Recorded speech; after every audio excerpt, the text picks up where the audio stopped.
오늘도 즐겁게 하나님께 예배해요. 예수님을 사랑하는 어린이들 장이호 호산나 유치부 예배 에티켓. 기도로 예배를 준비해요. 단정한 옷으로 갈아입고 바른 자세로 앉아요. 예배에 방해가 될 물건들을 치워 놓아요. 예배 중엔 옆 사람과 대화하지 않아요. 소리 높여 찬양하고 예배를 정성 다해 드려요. 오늘도 예배 드릴 준비됐나요?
하나님 아버지 감사합니다. 우리를 하나님의 자녀로 삼아주시고 우리의 죄를 대신하여 십자가에 못 박혀 죽으시고 사흘 만에 다시 살아나사 우리가 죽어도 죽지 않는 영원한 천국을 갈 수 있는 구원의 확신을 주셔서 감사합니다. 우리가 보고 듣고 말하고 걷는 것이 얼마나 감사한지요. 하나님, 이렇게 건강한 몸으로 아버지께 예배드릴 수 있도록 인도해 주셔서 감사합니다. 하지만 우리는 늘 연약하여 또 죄를 짓습니다. 이유 없이 자랑하고 이유 없이 짜증내고 싫어하고 우리의 잣대로 판단하고 심술 부리기도 했습니다. 이 모든 죄들을 용서하여 주세요. 하나님이 죄를 얼마나 싫어하는지 우리가 늘 기억하게 해주세요. 하나님 아버지, 이 시간에 말씀을 듣습니다. 간사님께 지치지 않게 하시고 영육간의 건강함을 주시옵소서. 말씀을 전할 때 우리는 그 말씀으로 듣고 아멘으로 큰 소리로 대답하게 해주세요. 그리고 그 말씀이 우리에게 힘이 되게 해주시고 행함으로 나타나게 해주세요. 용감하고 당당한 예수님의 제자가 되어 이 땅에서도 천국을 누리고 가정에서 어린이집에서 유치원에서도 예수님을 자랑할 수 있는 큰 용사들이 되게 해주세요. 아버지, 오늘도 작은 예물을 주님께 드립니다. 이 예물을 받아주세요. 처음 시간입니다. 마치는 시간까지 주님 영광 받아주세요. 예수님 이름으로 기도했습니다. 아멘. 샬롬! 사랑하는 장교 산나교회 유치부 친구들, 한 주간도 잘 지냈나요? 다음 주일은 추수감사절이에요. 우리 친구들 간사님이 내주 미션 잘 하고 있죠? 다음 주일에 올 때 가져오고, 혹시 아직 못한 친구들이 있더라도 오늘부터 열심히 해서 다음 주에 가져오면 미션 선물 줄게요. 그리고 다음 주일에 우리가 함께 맛있는 샌드위치 만드는 시간도 가지려고 해요. 우리 추수감사절에 하나님께서 우리에게 베푸신 감사의 제목들도 함께 나누고 맛있는 샌드위치 만들기도 하고, 또 우리 꼭 그날 예배 시간에 교회에서 만나서 함께 했으면 좋겠어요. 알겠죠? 자, 그럼 오늘의 말씀 이야기 한번 시작해 볼게요. 오늘의 말씀 이야기 제목을 함께 읽어봐요. 하나님의 일을 위해 준비해요. 잘 읽었어요. 여러분, 이 사람은 누구인가요? 맞아요. 경찰관이에요. 여러분, 경찰관이 되려면 어떤 준비를 해야 할까요? 맞아요. 경찰이 되기 위해서 공부도 열심히 해야 하고, 또 도망가는 나쁜 사람들을 잡기 위해 운동도 열심히 해야 해요. 또 이 사람은 어떤 사람인가요? 맞아요. 노래를 잘하고 춤도 잘 추는 가수예요. 만약에 가수가 되려면 어떤 준비를 해야 할까요? 맞아요. 노래에 대해 공부도 해야 되고, 노래 부르는 연습도 해야 되고, 춤 연습도 열심히 해야 해요. 여러분, 하나님께서는 우리를 향한 계획이 있으시고 또 그것을 할 수 있도록 지금 우리를 준비시키고 계세요. 오늘 우리가 만나는 사람에게 하나님께서 많은 이스라엘 사람들을 구해내는 일을 시키세요. 하나님께서는 누구에게 어떤 준비를 시키시는지 우리 함께 알아보도록 해요. 아주 오래전에 하나님은 아브라함에게 약속하셨어요. 여러분, 하나님이 어떤 약속을 하셨는지 혹시 기억하고 있나요? 맞아요. 하나님은 아브라함에게 하늘의 별처럼 많은 자손을 주겠다고 약속하셨어요. 하나님이 아브라함에게 하신 약속은 그의 아들 이삭, 그리고 이삭의 아들 야곱에게로 이어졌지요. 하나님은 야곱에게 12명의 아들을 주셨어요. 그리고 그들은 계속해서 아들, 딸을 많이 낳았어요. 그러자 요셉과 함께 애굽에서 살게 된 야곱의 가족은 점점 수가 많아졌어요. 애굽 사람들은 야곱의 가족들을 이스라엘 민족이라고 불렀어요. 처음에는 아브라함 한 사람뿐이었지만 하나님이 약속하신 대로 이스라엘 민족들은 점점 많아졌어요. 시간이 많이 흘러 애굽에는 요셉이 누구인지 알지 못하는 새로운 왕이 세워졌어요. 애굽 왕은 이스라엘 자손이 점점 많아져서 애굽을 공격하면 어쩌지? 하고 늘어나는 이스라엘 민족을 걱정했어요. 결국 애굽 왕은 아주 나쁜 계획을 세웠어요. 이스라엘 자손에게 아주 힘든 일을 시켜라. 그리고 태어나는 남자 아기들을 살려두지 마라. 애굽 왕은 이스라엘 민족에게 힘든 일을 많이 시키고 새로 태어나는 아기들을 죽이면 이스라엘 민족의 수가 더 많아지지 않을 것이라고 생각했어요. 이스라엘 자손은 애굽 왕의 명령대로 열심히 벽돌을 나르고 흙을 옮겼어요. 이렇게 힘든 일을 하는 이스라엘 자손은 말할 수 없을 만큼 고통스럽고 괴로웠을 거예요. 그리고 애굽 왕이 남자아이를 죽이라고 했어요. 하지만 아이를 낳는 걸 돕는 사람들은 애굽 왕보다 하나님을 두려워하는 사람들이었어요. 그래서 그들은 왕의 명령을 듣지 않고 이스라엘에 태어나는 남자아이를 죽이지 않고 살려주었어요. 하나님께서는 이렇게 이스라엘 사람들을 지켜주셨어요. 애굽 왕은 이스라엘 민족을 괴롭히고 죽이려 했지만 이스라엘 사람들은 점점 더 많아졌어요. 이스라엘 자손의 수가 더 많아지자 애굽 왕은 더 힘든 일을 시키고 태어나는 남자아이들은 죽이라고 했어요. 이스라엘 자손은 너무나 괴로워하며 소리쳤어요.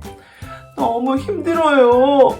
저희를 살려주세요. 하고 말이에요. 그런데 여러분, 이스라엘 자손이 괴로워하며 부르짖는 소리를 누군가가 듣고 계셨어요. 그분은 누구실까요?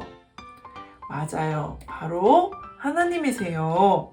하나님은 애굽에서 종으로 살아가는 이스라엘 백성을 구원하기로 계획하셨어요. 그리고 그 계획을 이루기 위해 아주 특별한 준비를 하셨어요. 바로 이스라엘 백성을 애굽에서 구할 사람을 준비시키셨어요. 그 사람은 누구일까요? 애굽에서 살고 있던 이스라엘 민족에게 한 부부가 있었어요. 그 부부에게 아기가 태어났어요. 그런데 아기가 태어난 것은 아무도 알아서는 안 돼요. 왜냐하면 이스라엘에 새로 태어난 남자 아기는 살 수 없기 때문이에요. 아기를 차마 버릴 수 없었던 아기의 엄마 아빠는 아무도 모르게 아기를 숨겨서 키웠어요. 하지만 아기가 점점 자라자 더 이상 몰래 키울 수 없게 되었어요. 결국 엄마 아빠는 갈대로 만든 상자에 아기를 넣고 강물 위에 흘려 보냈어요. 그런데 그때 강으로 목욕을 하러 온 애굽의 공주가 갈대 상자를 발견했어요. 저런 가엾은 이스라엘 아기구나. 공주는 아기를 불쌍히 여겼어요. 그 모습을 멀리서 보고 있던 아기의 누나가 공주에게 달려가 아기에게 젖을 먹일 사람으로 엄마를 소개해 주었어요. 하나님의 도우심으로 아기는 엄마 품에서 자랄 수 있게 되었어요. 너는 하나님을 믿는 이스라엘 민족이란다. 아기는 엄마 품에서 자라며 하나님을 믿을 수 있었어요. 이렇게 하나님은 모세가 어릴 때부터 하나님을 잘 믿는 믿음의 사람으로 자라도록 준비시켜 주셨어요. 아기가 자라자 애굽의 공주는 아기를 자신의 아들로 삼고 이름을 모세라고 지었어요. 모세는 애굽의 왕자로 왕궁에서 자랐어요. 왕자인 모세는 여러 가지 공부도 많이 하고 또 경험도 하면서 자랐어요. 이렇게 하나님은 모세가 지혜롭게 자라나도록 모세를 준비시키셨어요. 어른이 된 모세는 애굽 사람이 이스라엘 자손을 마구 때리는 것을 보았어요. 모세는 애굽의 왕자이지만 이스라엘 사람이었어요. 모세는 그 모습을 보고 너무나 화가 났고 그만 그 사람을 죽이고 말았어요. 모세는 큰 벌을 받게 될까 두려워 미디안이라는 땅으로 도망쳤어요. 모세는 이곳에서 양을 치며 결혼도 하고 오랜 시간을 보내게 되었어요. 그러던 어느 날 모세는 아주 신기한 것을 보게 되었어요. 바로 떨기나무에 불이 붙는 모습이었어요. 불이 붙어 있지만 나뭇가지도 잎도 타지 않고 그대로였어요. 모세는 이상하게 여기며 떨기나무 가까이로 갔어요. 모세여, 모세여. 그때 모세를 부르는 소리가 들렸어요. 누가 모세를 불렀을까요? 맞아요. 바로 하나님이셨어요. 하나님은 모세에게 하나님의 계획을 말씀해 주셨어요. 모세여, 나는 이스라엘 자손이 애굽에서 고통스러워하는 것을 다 보았다. 이제 내가 너를 애굽 왕 바로에게 보내어 이스라엘 자손을 애굽에서 구해낼 것이다. 오늘의 말씀 출애굽기 3장 9절에서 10절 말씀이에요. 하나님께서는 이렇게 이스라엘을 애굽에서 구원하기 위해 모세를 준비시키셨어요. 바로 엄마를 통해 믿음이 자라게 하셨고 또 애굽의 왕자로 살게 하셔서 지혜롭게 하나님께서 준비시켜 주셨어요. 그리고 하나님은 앞으로 모세가 어떤 일을 해야 할지 모두 가르쳐 주셨어요. 여러분, 하나님은 저와 여러분도 하나님의 일을 위해 준비시키시고 계세요. 이렇게 하나님이 우리를 준비시키실 때 우리는 우리가 할 수 있는 일을 열심히 해야 해요. 우리는 어떤 준비를 해야 할까요? 첫 번째로 하나님의 말씀을 읽고 기도하며 하나님께 예배를 잘 드리고 우리의 믿음이 잘 자라도록 준비해야 해요. 그리고 책도 열심히 읽고 궁금한 것이 있으면 엄마, 아빠 또는 선생님께 물어보면서 지혜가 쑥쑥 자라도록 준비해야 해요. 또 친구를 사랑하고 양보하며 사이좋게 지내면서 다른 사람을 사랑하는 마음이 잘 자라도록 준비해야 하고요. 마지막으로 음식을 골고루 먹고 잠도 잘 자고 또 열심히 신나게 뛰어놀면서 우리의 몸이 튼튼하게 자라도록 준비해야 해요. 우와, 우리가 할 수 있는 일이 참 많아요. 그죠? 우리는 이렇게 우리가 할 수 있는 것으로 하나님의 일을 잘 할 수 있도록 열심히 준비를 해야 해요. 우리 친구들 잘 준비할 수 있나요? 맞아요. 우리 친구들은 잘 할 수 있어요. 우리 마지막으로 같이 큰 소리로 외치고 마칠까요? 하나님의 일을 위해 준비해요. 우리 친구들 너무 잘했어요. 우리 친구들 한 주간 동안 하나님을 위해서 내가 무엇을 해야 할지 생각도 해보고 또 열심히 뛰어놀고 말씀도 열심히 읽고 또 지혜롭게 책도 열심히 읽으면서 또 한 주간 잘 보냈으면 좋겠어요. 알겠죠? 자, 그럼 같이 기도하고 마칠까요? 사랑의 하나님, 너무나 감사해요. 하나님께서 모세를 이스라엘 사람들을 구원할 사람으로 세우시고 또 준비시키시는 것에 대해서 오늘 배웠어요. 하나님, 우리 친구들도 하루하루 내가 할 수 있는 것들을 하나님의 일을 위해 열심히 준비할 수 있도록 늘 함께 해주세요. 감사드리며 예수님의 이름으로 기도합니다. 아멘. 우리 친구들 한 주간 잘 보내고 미션도 열심히 하고 다음 주에 추수감사절에는 우리 교회에서 만나서 같이 맛있는 샌드위치도 만들고 또 하나님께 감사하는 그런 시간 가져요. 그럼 다음 주에 또 만나요. 안녕.